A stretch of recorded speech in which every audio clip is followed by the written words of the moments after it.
Hola, bienvenidos a Observatorio Cotidiano.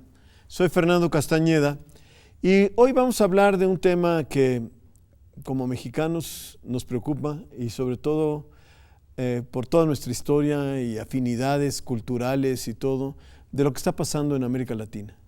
En varios países latinoamericanos hay estallidos de violencia, hay situaciones críticas y para conversar sobre esta situación, lo que está pasando en Chile, lo que está pasando en Bolivia, también en Uruguay hay fenómenos de violencia, etcétera, aunque no hay ahí movilizaciones, hasta donde yo entiendo, pero sí ha crecido cierta tensión social, en fin. Argentina ahora con su transición, que parece ser que ha sido mucho más civilizada de lo que se esperaba, ¿no? Por lo menos la prensa así lo ve. En fin, estamos viviendo cambios, tensiones, movimientos en varios países latinoamericanos y para precisamente platicar sobre esto tenemos al doctor Nayar López Castellanos, que es coordinador del Centro de Estudios Latinoamericanos de la Facultad de Ciencias Políticas. Nayar, gracias por estar aquí. Y al doctor Fernando Neira Orjuela, que es investigador del CIAL, del Centro de Investigaciones de América Latina y el Caribe. Muchas gracias por estar aquí, por la invitación, Fernando. Y pues empecemos por Chile, ¿les parece? ¿Qué es lo que está pasando en Chile? ¿No? Parece ser que es algo que nos está pasando a todo el mundo, que es la desigualdad, ¿no? La pobreza, ¿no? La polarización, en fin. ¿Qué es lo que está pasando en Chile? Nayar.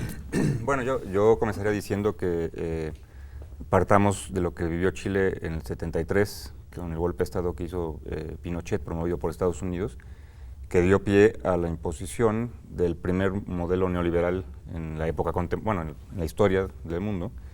Este experimento que se hizo a partir de la lógica de los Chicago Boys, Friedman y compañía, Sí.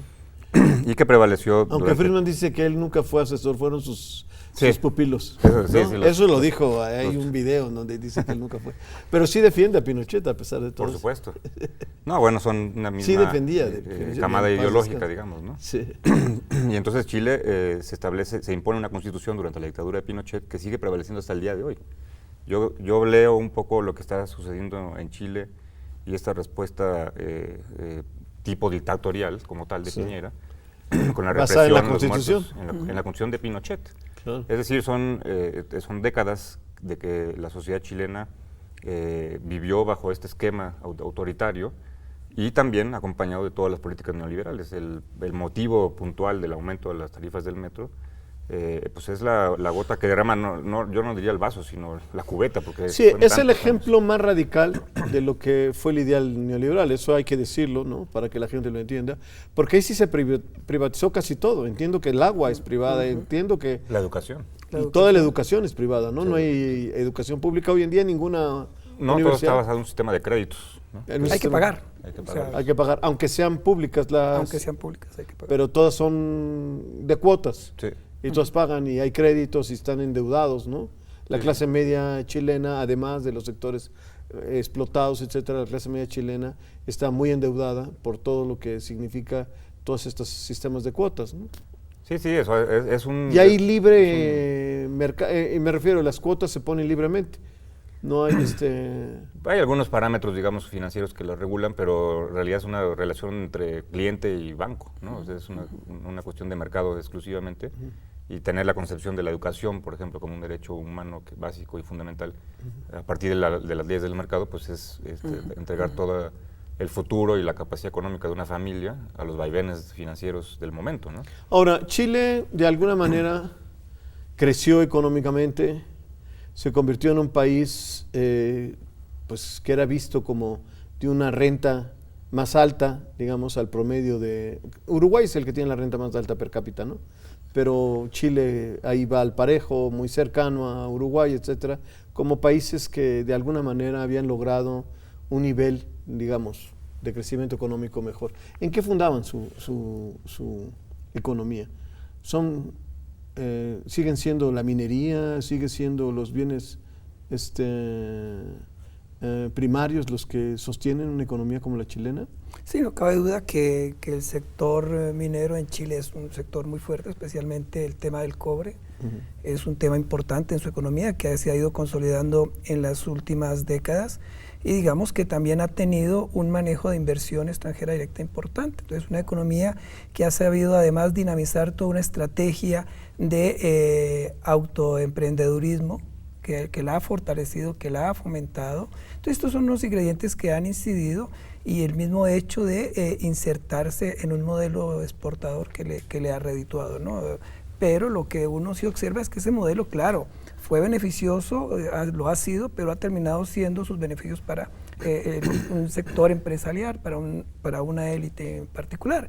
Uno podría decir que esta crisis lo que está reflejando es que ese modelo obviamente no está sintiendo los beneficios de las clases menos favorecidas, ¿no? O sea, se puede exportar como el mejor modelo, y lo decía el presidente, que era el oasis, ¿no? Bueno, Chile, y es cierto que el modelo se trató de, muchas cosas que se experimentaron en Chile se trataron de experimentar en México y en otras partes después. claro, pero Eso el tema era es que el modelo realmente.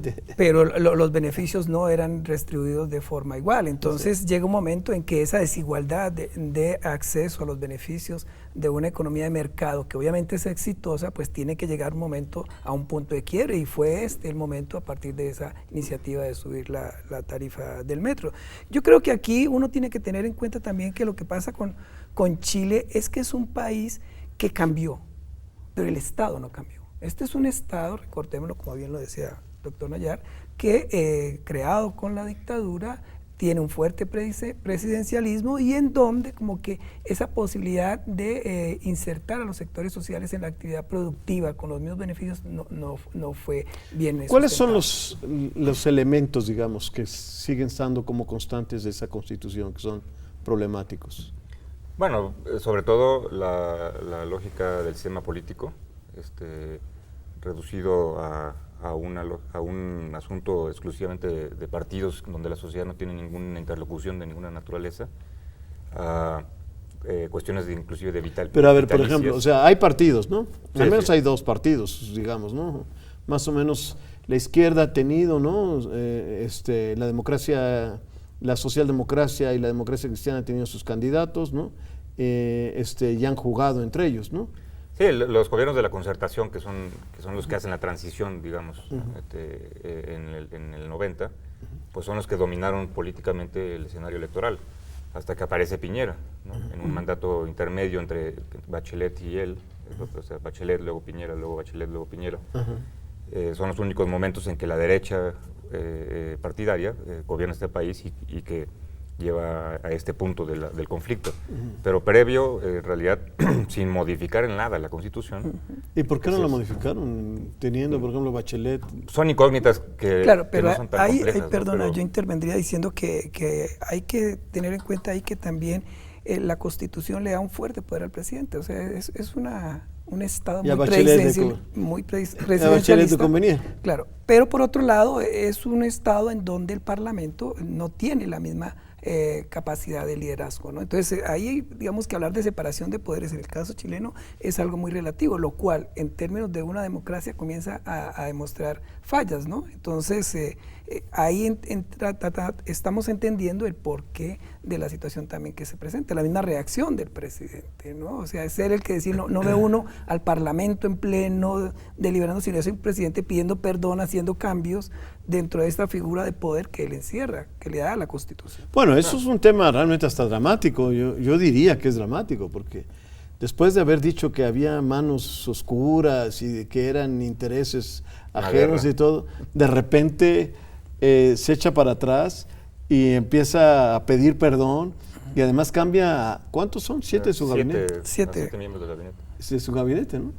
Pero yo creo que ahí también el importante, además del asunto del sistema político como tal y esta ausencia de un verdadero balance de poderes, de un contrapeso de poderes, está el modelo económico, ¿no? O sea, el modelo económico es el mismo modelo neoliberal que se impuso en los 70s, que ni siquiera Bachelet tuvo la intención de modificarlo, en lo más mínimo. O sea, en algunas campañas sí prometió que iba a impulsar la reforma a la cuestión de la educación, por ejemplo, porque los estudiantes son el sector que se moviliza en Chile con mayor intensidad y permanencia desde ya hace más de 20 años, ¿no? Luchando por una educación pública gratuita. Entonces yo creo que en el fondo el gran problema, y es mucho si uno se pone a revisar las demandas que está planteando ahorita la sociedad chilena, el pueblo chileno, en sus movilizaciones que buscan al fin de cuentas una asamblea constituyente, los puntos más importantes que ellos resaltan tienen que ver con el asunto económico y con el modelo que ha privatizado desde hace décadas los derechos sociales de los chilenos, ¿no? Y ahí es un punto fundamental para entender cómo no ha cambiado nada y por qué esa Constitución sigue teniendo ese pleno valor que Pinochet impuso desde hace años, ¿no? Y que además expresa este nivel de presidencialismo que efectivamente existe así, se expresa en la impunidad de los militares, porque cuando hablamos de transiciones en América Latina, habría que ser muy cuidadosos con qué casos y a qué niveles se piensa que se dieron, pero en general en el Cono Sur se dan por un pacto entre los civiles y los militares, un pacto de impunidad, ¿no? Cuando vimos a Pinochet tras las rejas o a los grandes responsables. Hubo un intento, pero no era de Chile, sí, sino ¿no? del juez Baltasar Garzón. Baltasar Garzón. Entonces los chilenos siguen demandando justicia de algo que sucedió hace prácticamente 50 años y que no se ha cumplido en ningún sentido, ¿no? Pero el modelo económico yo creo que es el motor fundamental de todo este proceso de luchas. Que Ahora, tiene pero que ver eso también que con tú otros estás casos. diciendo, y no sé también Fernando qué piensa, lo que están diciendo quiere decir que en realidad, digamos, la élite militar y la élite económica, llamémoslo así, sigue siendo la misma, digamos, es el mismo, digamos, élite gobernante, la misma coalición de gobierno que ha existido desde la época de Pinochet, ¿es lo que están diciendo? Básicamente no hubo relevos en el ejército, no hubo ni un perdón del ejército por los miles de asesinatos, desapariciones, torturas que hicieron contra miles de chilenos. Pero ya casi todos están muertos, digamos, y no Sí. hubo un recambio del ejército, no se modernizó. No, pues por la misma lógica con que se ha manejado el Estado, ¿no? Un Estado que ha impuesto un criterio autoritario y una evidencia de eso fue el manejo que hace el presidente cuando lo primero que ordena es sacar al ejército a las calles. Es decir, ahí creo que el presidente Piñera comete uno de sus principales errores. En un país que tiene una historia de dictadura, que tú mandes el ejército a sofocar una protesta social, ya implica que él no tenía la capacidad, ya él perdió el control del manejo de la situación. Por eso el revirar luego, echando atrás la decisión, el pidiendo perdón, el hacer estas modificaciones, ya no quita el que él delegó el poder, ¿no? Y eso ha generado ahorita una situación muy delicada en términos de derechos humanos, porque hay una serie de denuncias de violaciones de todo tipo en estos procesos de manifestación social, y entonces en donde nueva cuenta el presidente evidencia una falta de criterio y que detrás de él realmente quien sigue teniendo el poder pues son las Fuerzas Armadas, ¿no? No, y además esta alianza militar, sector económico, empresarial, etcétera, es tan evidente que lo hemos reflejado en los medios de comunicación. Los medios de comunicación chilenos, los monopolios chilenos de la comunicación, no están diciendo lo que está sucediendo en la realidad.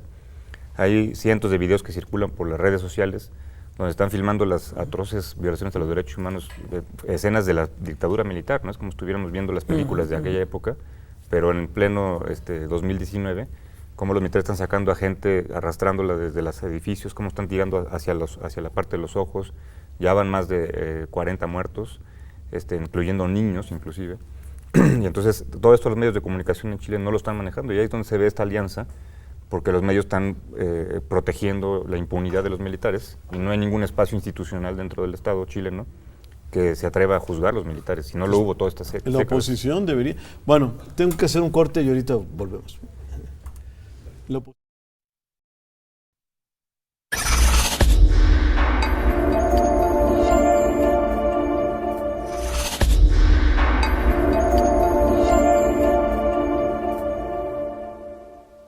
Volvemos. Bueno, y en el caso boliviano, ¿qué es lo que ha pasado en el caso boliviano? Al final de cuentas, Evo Morales parecía tener un amplio consenso, digamos, en su país. La verdad es que me parece que para muchos fue una sorpresa ver que hay una oposición fuerte en contra de Evo Morales. Y después hay un problema en el conteo, ¿no? Que pues evidentemente algunos lo han leído como que ahí se fraguó un fraude o en fin, ¿no? Hay un problema de duda de qué fue lo que pasó ahí cuando se suspende el conteo y hay toda una serie de cuestiones ahí, objeto de especulación no aclarados, ¿no? ¿Qué piensan ustedes? Fernando.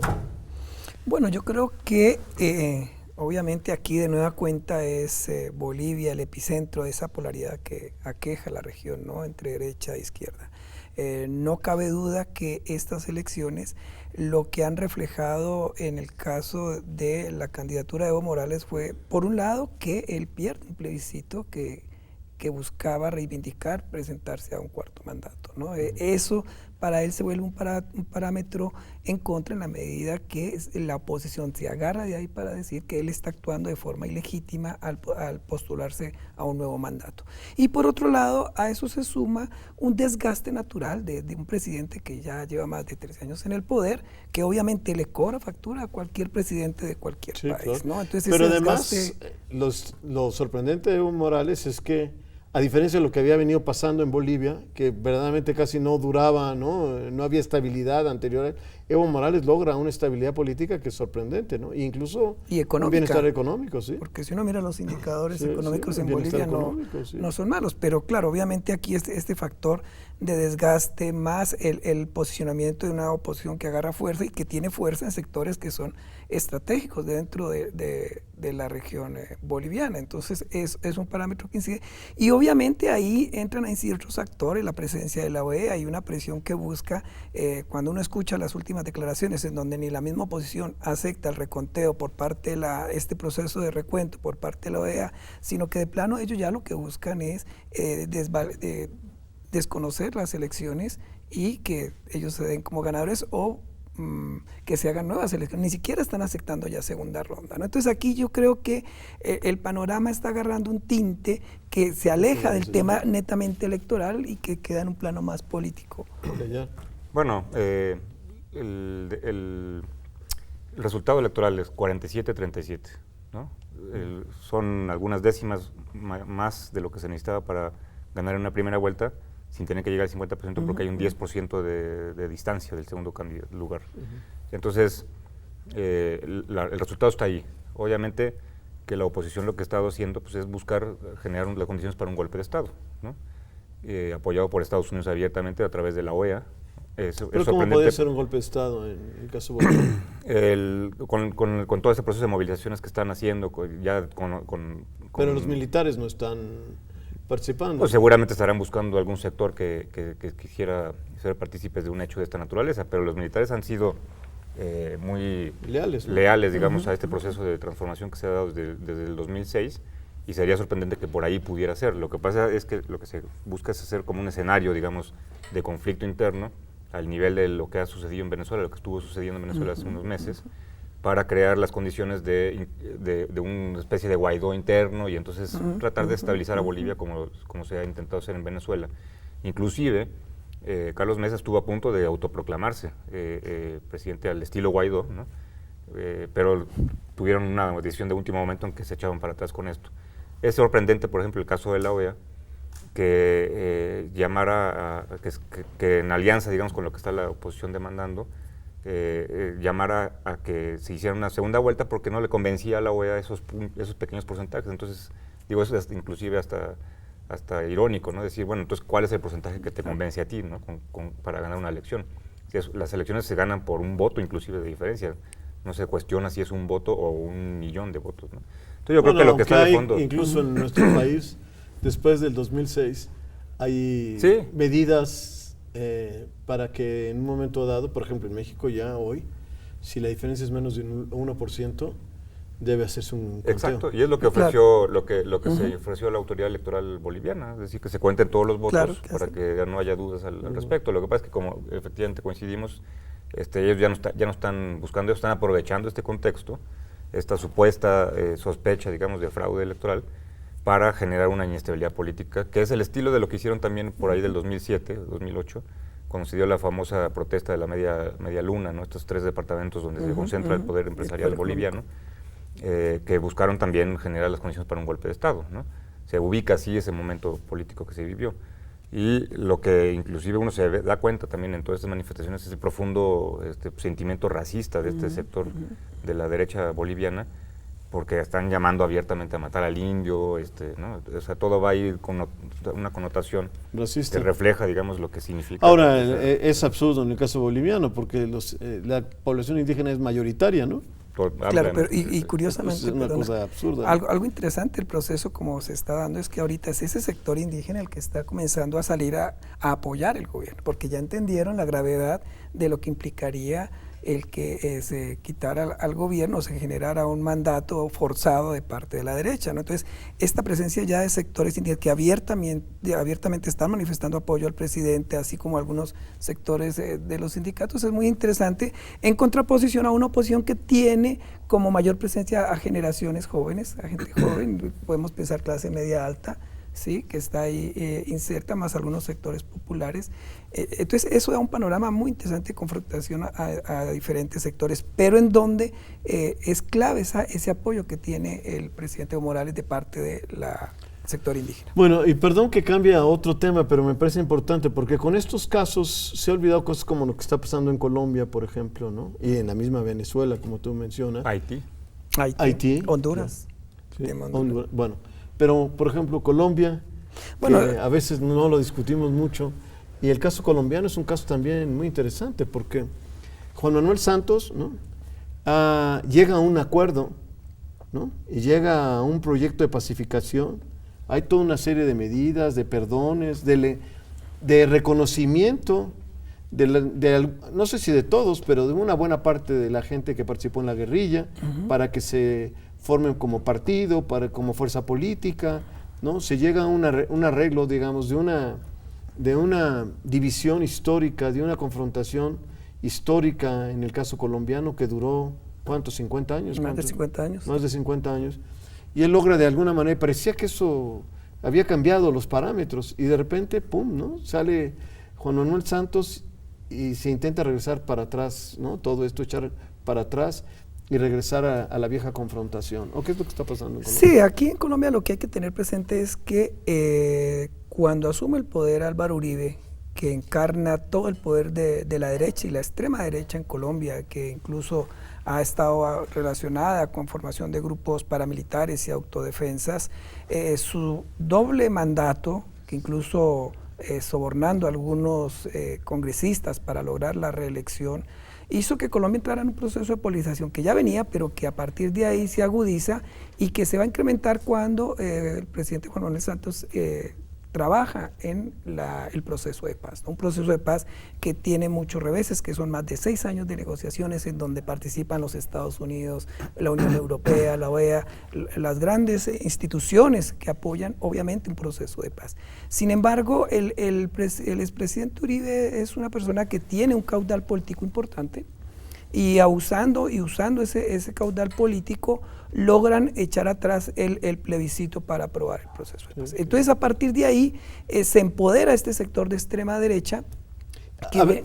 Podemos hacer un alto. El plebiscito, ¿por qué se pierde? Realmente se pierde por varias razones. Uno, porque se comenzó a engañar a la población. O sea, la gran mentira en el plebiscito fue: si se aprueba el proceso de paz, va a ganar la guerrilla, esto se va a volver como Venezuela, y ese es un elemento muy fuerte en la sociedad colombiana que tiene casi 2 millones de venezolanos en su territorio. Entonces, como que tener el ejemplo al lado sirvió como caldo de cultivo para ir en contra de todo lo que fuera procesos de negociación y la izquierda misma. El otro elemento que incidió fue que el gobierno subestimó el manejo de lo que era el proceso, ¿no? No lo supo capitalizar bien, no lo supo publicitar y pensó que con solo hecho de haber firmado un acuerdo de la presencia de estas diferentes ya era suficiente. Y mientras tanto la derecha sí se movió casa por casa, hubo intimidaciones de sectores armados, hubo la participación de los sectores de la iglesia